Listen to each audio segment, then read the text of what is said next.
အားလုံးပဲအပိုင်းနှစ်ကိုဆက်လိုက်ကြရအောင်ဗျာပထမပိုင်းမှာဇာနီရဲ့ရှေ့မှာဝိညာဉ်တွေဒူးထောက်သွားကြတာကိုမှတ်မိကြသေးတယ်မဟုတ်လား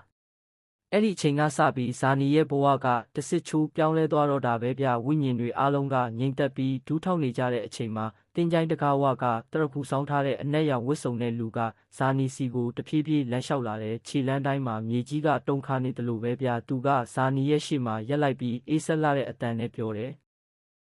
မင်းရဲ့သွေးထဲမှာရှေးဟောင်းဘရင်တွေရဲ့အမွေနှစ်တွေစီးဆင်းနေတယ်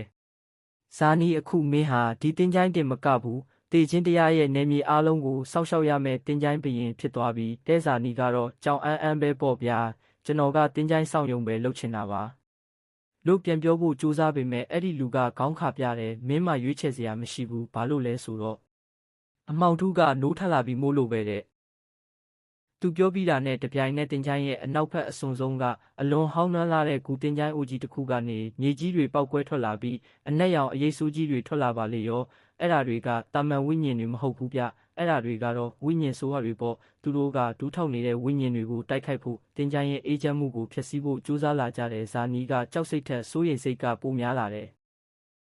သူရှိမှဒူးထောက်နေတဲ့တနာစရာဝိညာဉ်တွေကိုကြည့်ပြီးတခုခုလုံးမဖြစ်တော့မယ်လို့ဆုံးဖြတ်လိုက်တယ်။အဲ့ဒီအချိန်မှာတင်သူ့ရဲ့လက်ထဲမှာအစိမ်းဖြော်ရောင်အလင်းတန်းတွေထွက်လာပြီးရှေးဟောင်းဓာတ်တလက်ပေါ်လာတဲ့ဗျာဇာနီကဓာတ်ကိုကင်လိုက်ပြီးအတန်ကျဲကြီးနဲ့အမိန့်ပေးလိုက်တယ်။ငါရဲ့နေမြေထဲကကျူးကျော်သူတွေကိုနှင်ထုတ်ကြစမ်းတဲ့အဲ့ဒီလိုပြောလိုက်တာနဲ့ဒူးထောက်နေတဲ့ဝိညာဉ်ရပေါင်းများစွာကဇာနီရဲ့အမိန့်ကိုနာခံပြီးအမောက်ရိပ်ဆိုးတွေစီကိုတရှိန်ထိုးပြေးဝင်သွားကြတော့တာပဲ။